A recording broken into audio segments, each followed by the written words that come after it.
सदियों पहले दक्षिण भारत की भूमि पर एक ऐसा साम्राज्य फला फूला जिसने न केवल अपनी दौलत और ताकत से दुनिया को हैरान किया, बल्कि अपनी संस्कृति कला और वास्तुकला से भी अमिट छाप छोड़ी।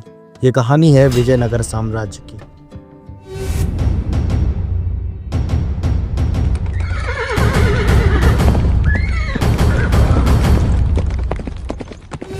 चौदहवीं शताब्दी का समय था। उत्तर भारत में दिल्ली सल्तनत का बोलबाला था। सुल्तान मोहम्मद बिन तुगलक की कठोर और विचित्र नीतियों से देश में अराजकता फैल चुकी थी। दक्षिण भारत भी इससे अछूता नहीं था। यहाँ के छोटे छोटे राज्य सल्तनत के दबाव और अत्याचार से परेशान थे। इसी अंधकार के बीच उभरे दो भाई, हरिहर और बुक्का। वो वारंगल के काकतीय वंश के सेनापति थे। तुगलक के हाथों पकड़े जाने के बाद कुछ स्रोतों के अनुसार उन्होंने इस्लाम स्वीकार किया, लेकिन महान संत और विद्वान विद्यारण्य के मार्गदर्शन में फिर से हिंदू धर्म अपनाया और मातृभूमि की स्वतंत्रता के लिए संकल्प लिया।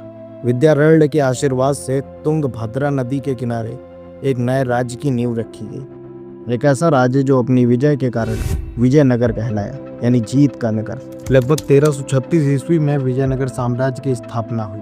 यह संगम वंश का शासन था, जिसके पहले शासक हरिहर प्रथम थे। उनके बाद बुक्का प्रथम ने राज्य का विस्तार किया, दक्षिण भारत को एकजुट किया और तुगलक की सत्ता को चुनौती दी। संगम वंश के बाद सालू वंश और फिर तुलुव वंश ने सत्ता संभाली। तुलुव वंश के बाद अराविंद वंश ने शासन किया, जिसने साम्राज्य के अंतिम वर्षों में सत्ता बनाए रखने की कोशिश की, लेकिन धीरे धीरे इसकी शक्ति क्षीण होती गई।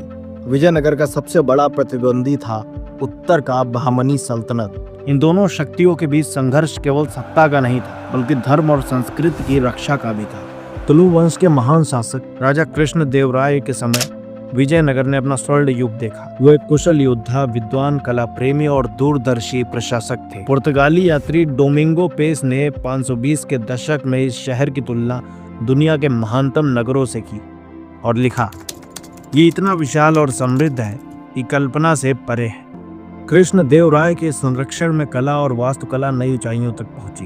विरूपाक्ष मंदिर, हम्पी का सबसे प्राचीन और महत्वपूर्ण शिव मंदिर। विट्ठल मंदिर, अपने संगीत के स्तंभों और पत्थर के रथ के लिए प्रसिद्ध। हजारा राम मंदिर, रामायण के दृश्यों से सजी दीवारें। लोटस महल, हिंदू और इस्लामी शैली का सुंदर मिश्रण। एलिफेंट स्टेबल्स, शाही हाथियों के लिए विशाल गुंबददार भवन। लेपाक्षी मंदिर, विशाल नंदी प्रतिमा और लटकते हुए स्तंभों के लिए प्रसिद्ध। विजयनगर की सफलता का आधार था मजबूत प्रशासन और विशाल सेना। प्रशासन, राज्य को मंडलों में बांटा गया। इनके प्रमुख नायक होते थे। उन्हें भूमि अनुदान यानी अमरम मिलता था। यह नायक प्रणाली साम्राज्य की रीढ़ थी। पैदल सेना, घुड़सवार, हाथी और तोपखाने के साथ साथ फारसी और अरबी घुड़सवार भी शामिल थे। कृषि, सिंचाई परियोजनाएं और खोड़ों व मसालों का अंतर्राष्ट्रीय व्यापार। महिलाओं की विद्वता और प्रशासन में भागीदारी थी। 1565 में दक्कन की 5 सल्तनतें बीदर, बीजापुर, अहमदनगर, गोलकुंडा और बेरार एकजुट होकर विजयनगर पर टूट पड़ी। तालीकोटा का युद्ध भीषण और निर्णायक था और उसी युद्ध में विजयनगर पराजित हुआ। शहर को लूटा गया, जलाया गया और इसकी भव्यता राख में बदल गई। राजधानी हम्पी छोड़ दी गई। अराविंद वंश ने पेनकोंडा और बाद में चंद्रगिरी से शासन जारी रखा, लेकिन वो वैभव कभी वापस नहीं आया। आज हम्पी के खंडहर उस स्वर्णिम युग की गवाही देते हैं। सत्ता और दौलत भले ही न टिके, लेकिन कला और संस्कृति अमर रहती है। विजयनगर भारत के इतिहास का वो सुनहरा अध्याय जो आज भी अपने पत्थरों से महानता की गाथा सुनाता है।